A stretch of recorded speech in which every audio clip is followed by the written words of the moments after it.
Vivo আমাদের মাঝে নিয়ে আসলো ভিভোর ওয়াই সিরিজের নতুন একটি স্মার্টফোন, যার মডেলটি হচ্ছে ভিভো Y500 এই স্মার্টফোনটা। অ্যান্ড আজকের এই ভিডিওতে আমরা ভিভো Y500 এই স্মার্টফোনটাকে ফুল ইন ডিটেলস রিভিউ করার চেষ্টা করব।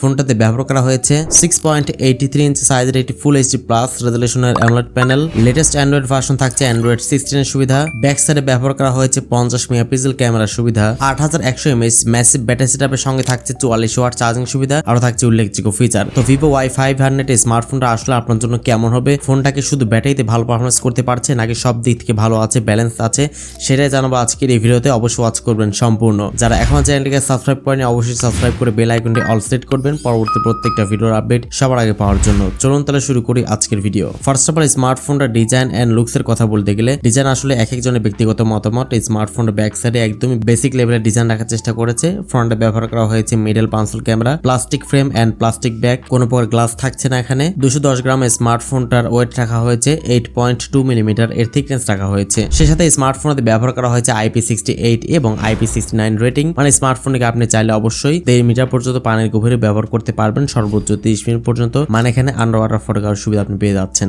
ডিসপ্লেতে ব্যবহার করা হয়েছে 6.83 ইঞ্চি সাইজের একটি ফুল এইচডি প্লাস রেজলিউশনের অ্যামোলেড প্যানেল, সঙ্গে থাকছে 120 হার্টজ এটি রিফ্রেশ রেট সুবিধা। 5000 নিট স্পিক ব্রাইটনেস এখানে ব্যবহার করা হয়েছে এবং এই ডিসপ্লেটাতে কোনো প্রকার প্রোটেকশন আদৌ আছে কিনা এটা কিন্তু কোম্পানি কোথাও উল্লেখ করেনি। ডিসপ্লে কোয়ালিটি পার্সোনালি আমার কাছে ভালো লেগেছে, তবে এখানে 144 হার্টজ দিতে পারলে আরেকটু বেশি স্মুথ হতো ফোনটা। 120 হার্টজ থাকছে এখানে। ফুল এইচডি প্লাসের সাথে যেহেতু অ্যামোলেড ইউজ করা হয়েছে, তো সেক্ষেত্রে অবশ্যই আউটডোরে ডিরেক্ট সানলাইটে ফোনটাকে ব্যবহার করার সময় কিন্তু কোনো প্রকার শার্পনেস বা ব্রাইটনেস জনিত প্রবলেম আপনাকে একদমই ফেস করতে হবে না। Display colour quality, viewing angle আপনার অবশ্যই পছন্দ হবে। স্মার্টফোনটা at the main part performance সেকশনে ব্যবহার করা হয়েছে অ্যান্ড্রয়েড 16 এর সুবিধা। অরিজিনাল 6 ইউজ করা হয়েছে এখানে। ENUSUC T7300 চিপসেট এখানে ব্যবহার করা হয়েছে, যেটা 6nm ফেব্রিকেশন বিল্ড করা, এবং জিপিইউ হচ্ছে মালে G57। ইনোসক T7300 চিপসেট এটা হচ্ছে খুব একটা বেশি পাওয়ারফুল চিপসেট এমনটা মোটেই না। আপনি কিন্তু ফেসবুক, ইউটিউব থেকে শুরু করে সোশ্যাল মিডিয়া ব্রাউজিং এবং ডে টু ডে টাস্কিং এ স্মার্টফোনটা খুব ভালো মতো রান করতে পারবেন। এন্ড আপনি চাইলে কিন্তু ফ্রি ফায়ার গেমস গুলো খেলতে পারবেন লো গ্রাফিক্সে, তবে হাই গ্রাফিক্সে অবশ্যই প্রচুর পরিমাণে ফ্রেম ড্রপ এবং হ্যাং ল্যাগ শিকার কিন্তু আপনাকে হতে হবে। তো এটা কিন্তু কোনো প্রকার গেমিং সেন্ট্রিক স্মার্টফোন না,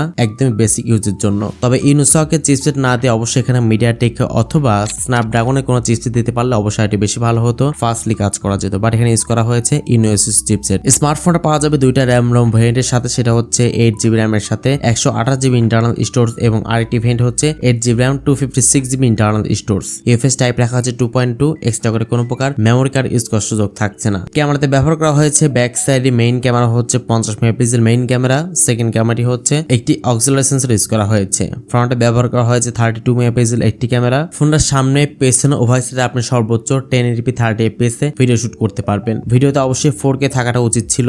ব্যাক সাইডে সর্বোচ্চ রেজলিউশন হচ্ছে 1080p, বাট এখানে কোনো প্রকার 4K থাকছে না। 60fps টাও আমরা মিসিং দেখতে পাচ্ছি, ওটা দিতে পারলে আরেকটু বেশি ভালো হতো অবশ্যই। বাট ক্যামেরা কোয়ালিটি আমার কাছে একদমই ডিসেন্ট মনে হয়েছে। অবশ্যই এই প্রাইস পয়েন্টে আমি এর চাইতে ভালো কোয়ালিটি ক্যামেরা এখানে আশা করছিলাম। এছাড়া ফোনটাতে ব্যবহার করা হয়েছে loud speaker, 3.5mm headphone Jack এখানে অনুপস্থিত রয়েছে। NFC সুবিধাটাও থাকছে না এখানে। Under display optical fingerprint scanner সুবিধা পাচ্ছেন স্মার্টফোনটাতে। তো অ্যাটলাস ফোনটার ব্যাটারি নিয়ে বলতে গেলে ফোনটার ব্যাটারিতেই থাকছে বিশাল চমক। 8100 mAh এটি ম্যাসিভ ব্যাটারি সেটআপের সঙ্গে থাকছে 44 ওয়াট চার্জিং সুবিধা। তো এটা কিন্তু এটার হাইলাইটেড ফিচার্স বলতে পারেন, বাট অন্যান্য সব দিক থেকে পার্সোনালি আমার কাছে একদমই কমতি মনে হয়েছে। বাট ব্যাটারির দিক দিয়ে অনেকটা এগিয়ে রয়েছে। শুধু ব্যাটারি ভালো হলে হবে না, এখানে চার্জ ব্যাকআপটা আপনি অবশ্যই ভালো পাচ্ছেন। অলমোস্ট নর্মাল ইউজেসে কিন্তু 2 দিন খুব ভালো মতো ব্যাকআপ পেয়ে যাবেন স্মার্টফোনটা থেকে। 44 ওয়াট চার্জারটাও কিন্তু অনেকটা কম হয়ে গেছে। এত বড় ব্যাটারি ফুল চার্জ করতে কিন্তু অনেকটা বেশি সময় লাগবে। তো অবশ্যই এখানে আরেকটু ফাস্ট চার্জ দিতে পারলে আরেকটু বেশি ভালো হতো অবশ্যই। ভিভো Y500 স্মার্টফোনটা বর্তমান প্রাইস রাখা হয়েছে 37,000 টাকা প্রাইস পয়েন্টের মধ্যে অফিসিয়ালি। 128GB RAM ROM ভেরিয়েন্টটা। তবে এই প্রাইস পয়েন্টে অবশ্যই